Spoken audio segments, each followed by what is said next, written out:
In our last episode, Sultan Abdulaziz, once the dreamer of railways, ships and European grandeur, was stripped of his throne in a bloodless coup. Days later, he was found dead, his wrists slit in the same chamber where Selim III had once been murdered. Suicide, the ministers said.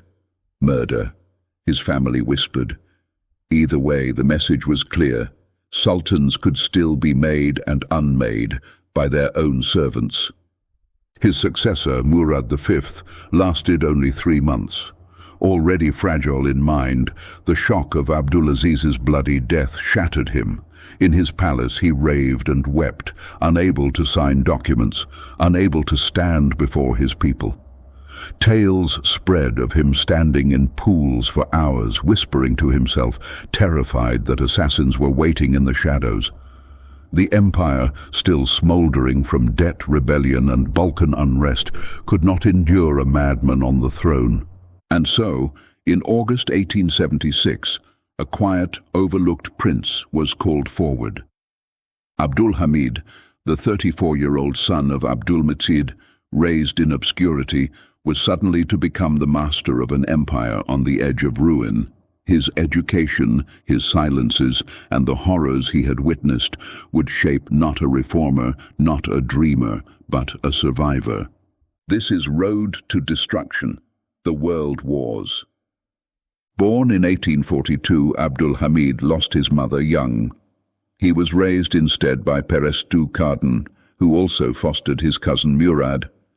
Where Murad was emotional, outgoing and unstable, Abdulhamid grew withdrawn, cautious and deliberate. Unlike many princes, including Abdulaziz, Abdulhamid applied himself to study. Tutors schooled him in French literature, geography and Western sciences. He read voraciously, studied music, and absorbed the Tanzimat ideals that swirled in the palace corridors.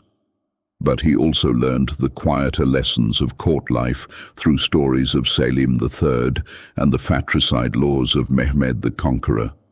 Power slipped easily from those who flaunted it. Appearances mattered more than ideals, and the knives of those closest to you could be more dangerous than the great armies of foreign powers. In 1867, Abdulhamid joined Abdulaziz on his famous tour of Europe, the first Ottoman Sultan to travel west. Together they paraded through Paris, London and Vienna, marveling at palaces, parliaments and railways. Crowds cheered, orchestras played, and queens extended their hands. But behind the pageantry, Abdulhamid noticed something else. Europe treated Abdulaziz with contempt. Diplomats whispered about Ottoman debts, mocking the empire as the sick man. Abdulhamid returned to Istanbul with a double-edged impression. Europe's modern achievements were dazzling, but its appetite for Ottoman weakness and control was insatiable. When Abdulaziz was deposed, Murad was thrust onto the throne unprepared. Abdulhamid had already seen his cousin's fragility during their upbringing. Murad was charming, cultured, but quick to tears and overwhelmed by responsibility. The horror of Abdulaziz's death broke him completely. Witnesses described Murad as trembling, incoherent, sometimes weeping for hours.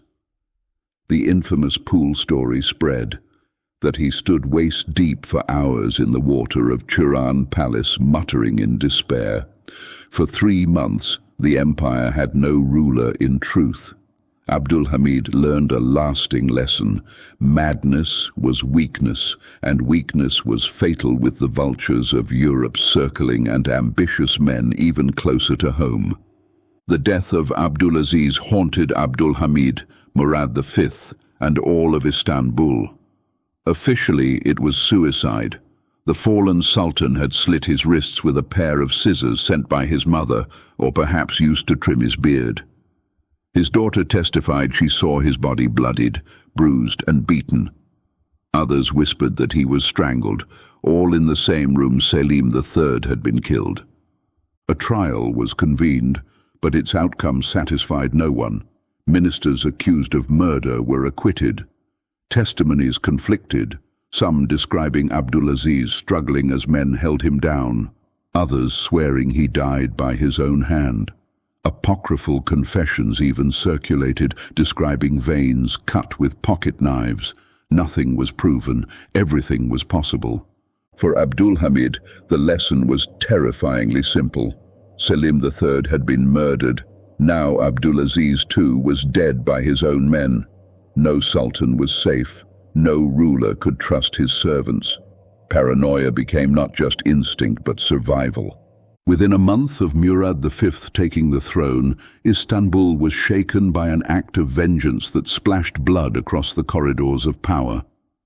Cherkes Hasan, a young Circassian officer and brother-in-law of the late Sultan Abdulaziz, stormed into a ministerial meeting with a pistol and dagger. Convinced that the coup-makers had murdered his brother-in-law, Hasan struck with fury. He shot dead Hussein Avni Pasha, the powerful minister of war, and stabbed several others before being subdued and executed on the spot.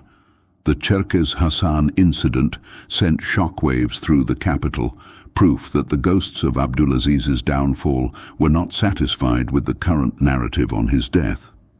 In 1881, 5 years after the coup, the spectre of Abdulaziz returned to Istanbul's courts. Under Abdulhamid's watch, a new trial was convened to re-examine the former sultan's death. Officially, it was meant to silence rumors of foul play. Unofficially, it was a tool of vengeance. Several of the ministers who had orchestrated Abdulaziz's removal, already weakened by years of exile or disgrace, were hauled before the tribunal. Testimonies revisited the bloodied room, the scissors, the disputed cuts on his arms. The verdict was clear: Abdulaziz had not died by his own hand. Though history still debates the truth, the outcome allowed Abdulhamid to brand his uncle a martyr and his uncle's enemies as traitors. In the empire's collective memory, the suicide faded, replaced by a narrative of betrayal and murder, a wound Abdulhamid would never allow to close. For the remaining two plotters, their reckoning came more slowly. Midhat Pasha, once hailed as the architect of reform, soon found himself outmaneuvered by the very constitution he had written. Abdulhamid used its clauses on state security to banish him into exile, a polite death sentence that would end in strangulation at Taif. Kapudan Ahmet Pasha, who had commanded the fleet against Abdulaziz, was stripped of influence and sent into quiet obscurity. Through law and decree, Abdulhamid made clear what Cherkes Hasan had shown in blood. Those who unseated Abdulaziz would not live to enjoy their victory. Abdulhamid had seen even before the financial collapse of 1875 that the empire's lifeblood flowed to European creditors. More than half the treasury's income was pledged abroad. Britain, France, and Austria demanded reforms and loans in exchange for patience. Russia, meanwhile, stirred the Balkans, feeding rebellion among Orthodox Christians in Bosnia, Herzegovina, and Bulgaria. Abdulhamid saw the empire stagger under the twin pressures of debt and revolt. Already in 1876, before the Public Debt Administration was even born, Europe held the empire in its grip. He understood. The Ottoman throne was not just fragile from within, but encircled from without. When Murad finally broke beyond repair, the ministers turned to Abdulhamid. In August 1876, he was crowned Sultan.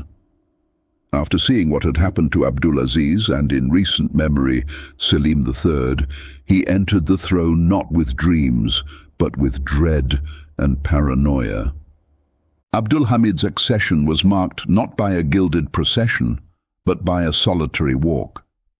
Rejecting tradition, he left the palace on foot, weaving through the streets to Eyüp Sultan Mosque, where the centuries-old coronation rite awaited.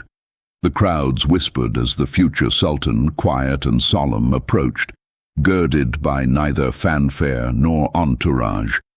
At Eyüp, the sword of Osman was placed in his hands, a relic of Mehmed the Conqueror, a symbol of legitimacy, and a mantle of centuries of expectation. To onlookers, the gesture suggested humility and piety. To Abdulhamid, it was a calculated display of strength, a signal that he alone would bear the burdens of an empire in crisis.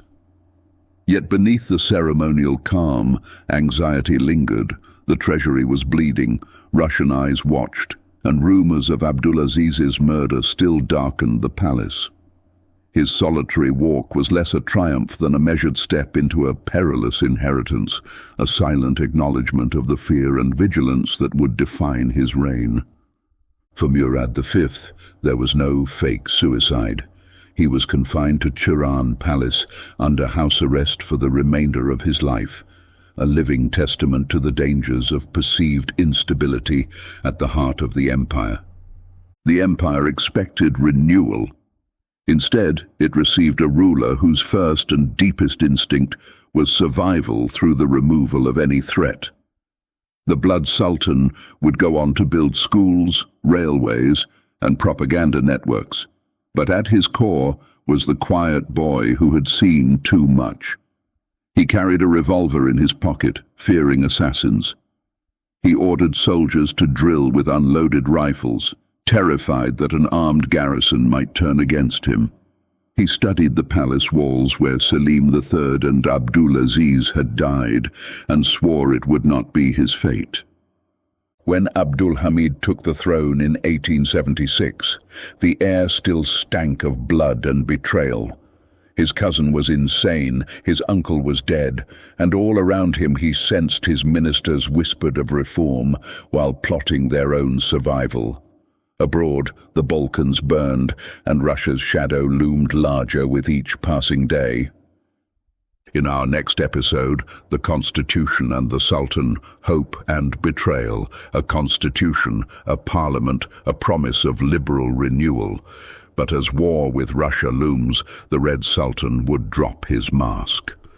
The empire's last experiment with freedom will be strangled by the cord. This is Road to Destruction. The World Wars.